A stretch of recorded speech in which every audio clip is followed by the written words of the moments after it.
Arvind sir, AB hospital ఆరోగ్య భారత్ ఈరోజు చాలా మంచి ఉద్దేశంతో రాఘవేంద్రరావు గారు అదేవిధంగా హేమారెడ్డి గారు చాలా అద్భుతంగా స్టార్ట్ చేశారు. ముఖ్యంగా పేద ప్రజలకి మంచి వైద్యం అందించాలి, చాలా తక్కువ కాస్ట్లో అందించాలి, వైద్యం అందరికీ సమానంగా అందించాలనే ఉద్దేశంతో చాలా మంచి చారిటబుల్ ట్రస్ట్ ద్వారా, ఏదో నిత్య సాయి చారిటబుల్ ట్రస్ట్ ద్వారా చాలా అద్భుతమైన కార్యక్రమం చేపడతారు.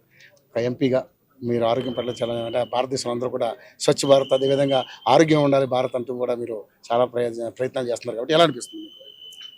రఘు గారు మంచి వ్యక్తిత్వం ఉన్నవాయన, ఆయన అందరికీ మంచి చేయాలని ఉంటుంది, అందుకనే మా పార్టీలో ఉన్నాడు. ఓకే.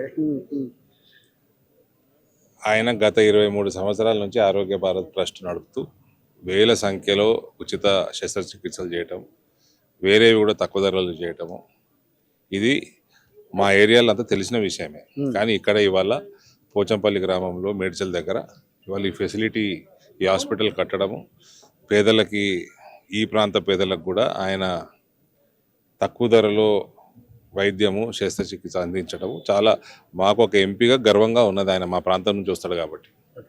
సో ముఖ్యంగా చూసుకుంటే సార్, చాలా తక్కువ కాస్ట్లో ఇవ్వడం అనేది, ఇప్పుడున్నటువంటి పరిస్థితులలో అంత తక్కువ కాస్ట్ ఇవ్వడం అనేది అది సాధ్యమయ్యే అంశం కాదు, కానీ బట్ ఆయన చేస్తున్నారు. ఎలా ఎలా అనుకుంటున్నారు? దానికి మనసు ఉంటే మార్గం ఉంటుందయ్యా. ఆయనకు మంచి మనసు ఉన్నది, అందుకనే మా పార్టీలో అని చెప్పినా కదా, మనసు ఉంటే మార్గం ఉంటుంది. ఆయనకు మనసు ఉన్నది, చేయాలని ఉన్నది కాబట్టి ఆయన మార్గం ఎత్తుక్కుంటాడు.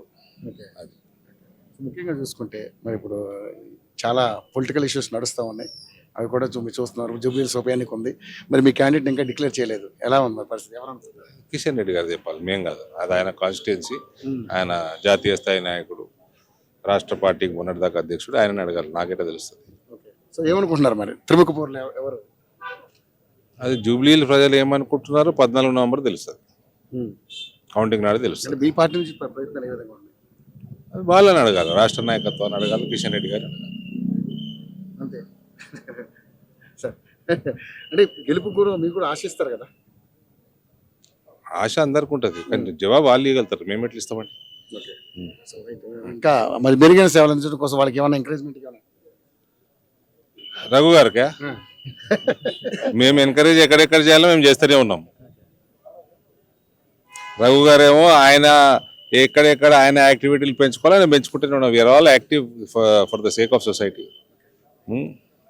We are proud that is in our party and he hails from my reason.